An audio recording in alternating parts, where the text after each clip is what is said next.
and the other forward as he stands between the past and the future year. In 46 BC, Julius Caesar invited an Egyptian astronomer to help recalculate the Roman year. The new system of measurement became known as the Julian calendar. The final changes were made at the end of the 16th century, when Pope Gregory XIII eliminated 10 days from the year to keep it in sync with the seasons. It was renamed the Gregorian in his honor and is still the calendar we use today, all across the globe. But in many countries, religion and culture still dominate, and ancient calendars set the dates for traditional festivals. When we return, Chinese New Year, 2 weeks of symbolic celebrations centered on family, friends, traditional feasts, and a most colorful parade.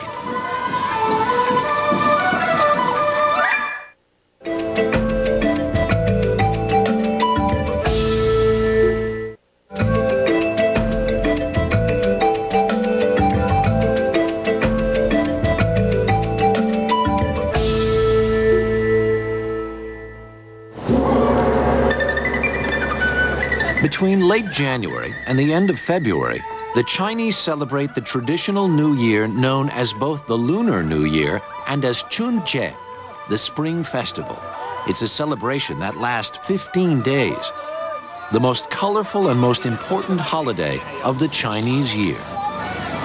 New Year bring everybody together, friends and family, like a reunion. If you were far away from your family, you can go back and, we share our thoughts and hopes and wishes. It's very festive and colorful, and I feel so much joy.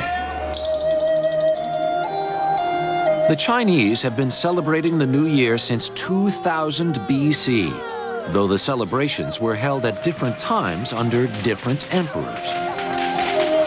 Just like in Rome, politics played a role in setting a date for the New Year. In 1911, the Republic of China was established under Sun Yat-sen. Soon after, the Gregorian calendar was adopted and the New Year celebrated on January 1st. But in 1927, the National Congress under Chiang Kai-shek returned to its roots and recognized the celebration of Chinese New Year. In 1949, the festival was declared an official holiday.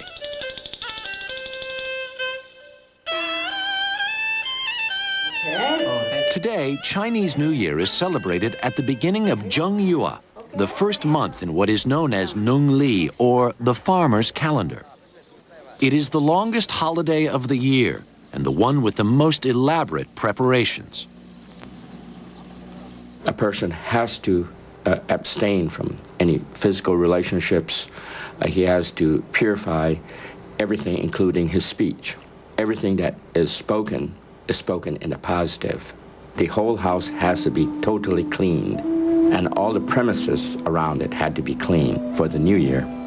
Then there is the shopping for all the different goods that would be needed.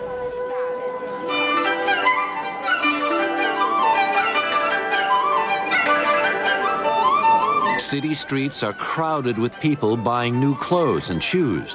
They shop for the best firecrackers, special ingredients for the festive meal, and symbolic fruit, flowers, and seeds. Red is the color of happiness and abundance.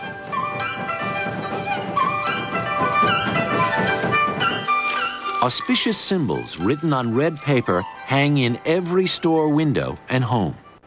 Red color is meaning good fortune, it's Chinese, customs. Everything is red color. Even for wedding, it's red color. Chinese New Year, definitely red. And we put the red paper outside the door too, before the New Year. There is a Chinese character called Fu.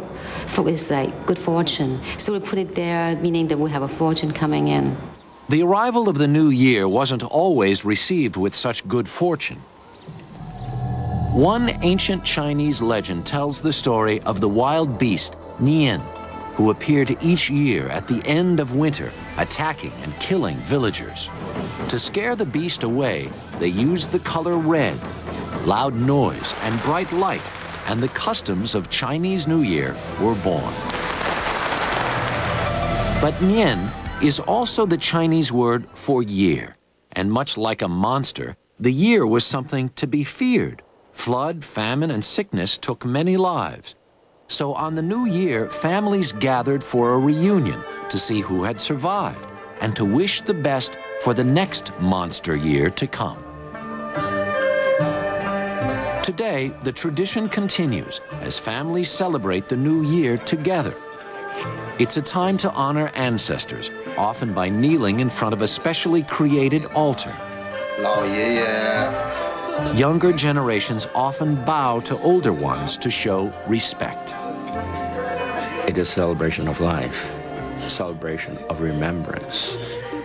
It is a gathering together not only of the living, but those that have passed on. It is a link to the past. It is a link to culture. It's a link to their traditions. And so it's also a time that you bring your family together.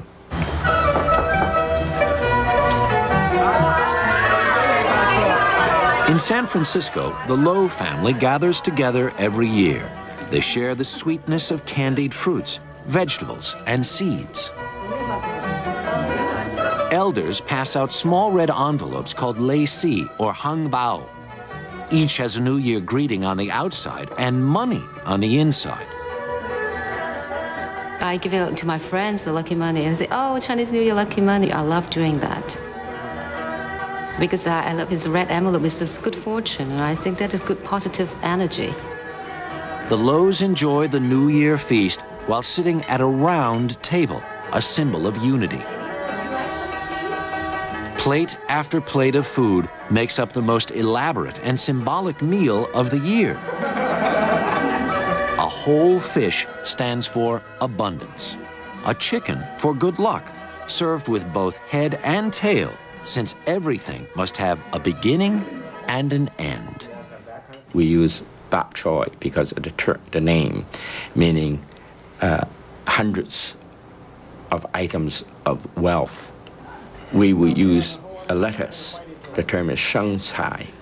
And sheng cai means to grow and beget wealth. Whatever it is start. There's the celery for diligence, garlic, which is shun, for mathematical intelligence, and green onion, chung, for intelligence or smart. So as you are consuming all of this food, you are consuming aspects of wealth, posterity, prosperity, and so forth. From farmer to scholar, they understand the symbol, but farmer may not understand the words. But from farmer to scholar, they can understand the same universal form. I think this is so important, you know, and they feel connected to that, and they feel joy to the symbol. After the festive meal, people take to the streets, filling this first day of the new year with the explosion of firecrackers.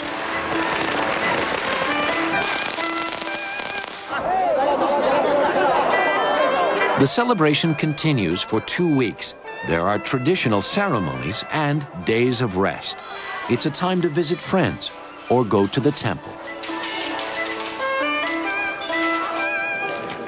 And on the 15th day, the Lantern Festival arrives, signaling the end of the holiday. Lion dancers and beautiful dragons wind their way through the streets in a lively parade. A tradition that can be traced back to 200 BC, when the emperors of the Han Dynasty lit their palace with lanterns to pay tribute to the universe.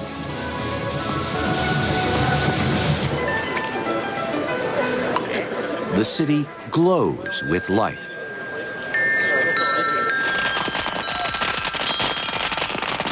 Firecrackers fill the air with flashes of noise and smoke. A colorful end to a very symbolic new year. It's the warmth, the color, the festive, bring everybody together, sharing the same thing, you know, or sharing the feeling of making everything better. I think that's important for our life. For me, you know, I feel there's a new energy. new. It's like always like a new. It's like every New Year is like a new beginning. When we return, the eerie blast of a ram's horn heralds the arrival of the Jewish New Year.